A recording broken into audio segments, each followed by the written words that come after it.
Hello, I'm Mark Barbour. I'm the director and the curator of the International Printing Museum in Carson, California, just outside of Los Angeles.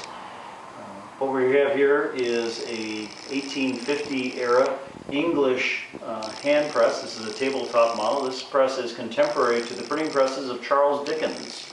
In fact, the word Albion on this press actually means England. And this press appeared just after about 1820 to 1830.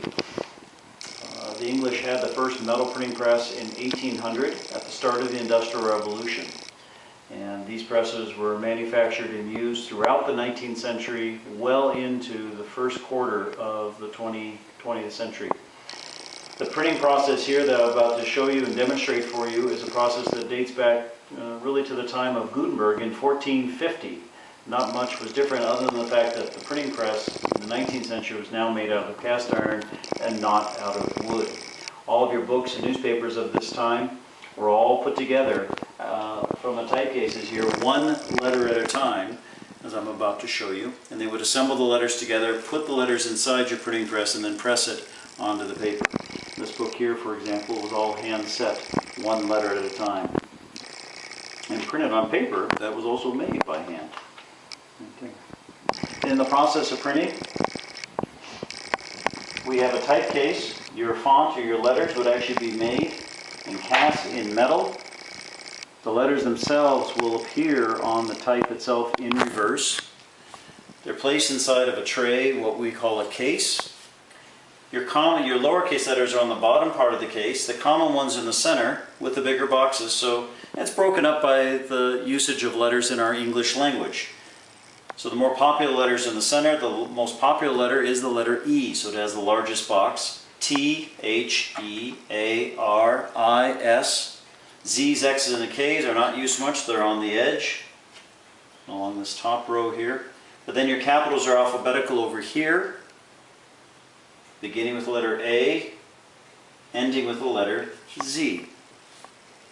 This became known as your uppercase letters and your lowercase letters. That is a printer's word that we use. In setting a book or an article for a newspaper, the compositor will stand in front of the case with a device in his hand, which is known as a stick, and it's held almost like you're holding a bat, your thumb on the inside. And then you're going to assemble the type together one letter at a time. And you put the type out of the case, one letter at a time, letter by letter, word by word, line by line, paragraph by paragraph. You get all of your letters together, and then you'll take all your letters, begin to build up an entire page, and put them inside of your printing press.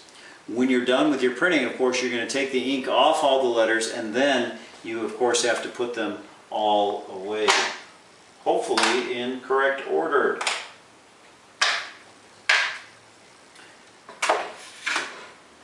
The printing press itself, if you look on the inside here, we have our tray with our letters. These are all individual letters that have been assembled together. If you want an illustration in your printing, it has to be carved out of a block of hard wood backwards. So they literally take a knife in the hard block of wood, what's known as end-grained maple. You carve out the image. What's left raised is what we'll be printing. That is known as a wood engraving. This is a process of illustration that really took off at the beginning of the 19th century. It was very strong during the Victorian period. All of your illustrations for your books and your newspapers were done as a wood engraving, whether it's a small engraving such as this one, or a full-size engraving, an image that might be in your magazine that maybe one of Dickens' articles could have appeared in. Obviously it takes a long time to create an illustration. That's why you don't see a lot of illustrations in average or common books. It was an expensive addition to the publication.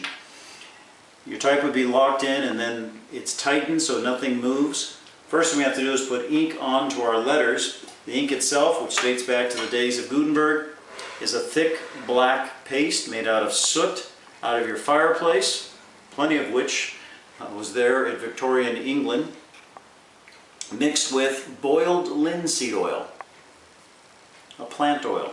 and it makes it into a thick black paste. In fact, if I took my ink can and turned it upside down, it won't come out. Yet it is still in there and will come out with an ink knife. We won't take any out right now. We would spread the ink out with an ink roller or a brayer. We spread it out on a table, and then we're going to ink up our letters. Every time you want to print, one of the operators, one of the pressmen will apply ink to his letters. Your paper itself will be placed on the opposite side of the press. This is known as our tympan. This is known as the frisket. The frisket will hold the paper in place. We're going to bring our paper down on top of our letters. We're going to roll the handle underneath. Then the operator is going to take the lever and squeeze, creating the pressure. Every print goes through this process.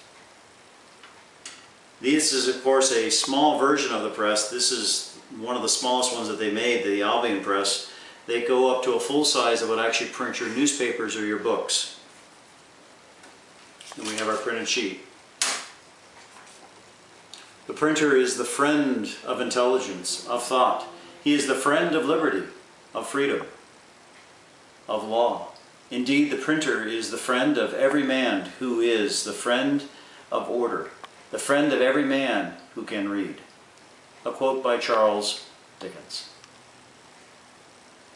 Thank you, and I hope you enjoyed learning a little about the printing world of Charles Dickens. He was very much involved in graphics and publications and writing, and these were the presses contemporary to his time that brought his words to life for literally millions of people. Thank you.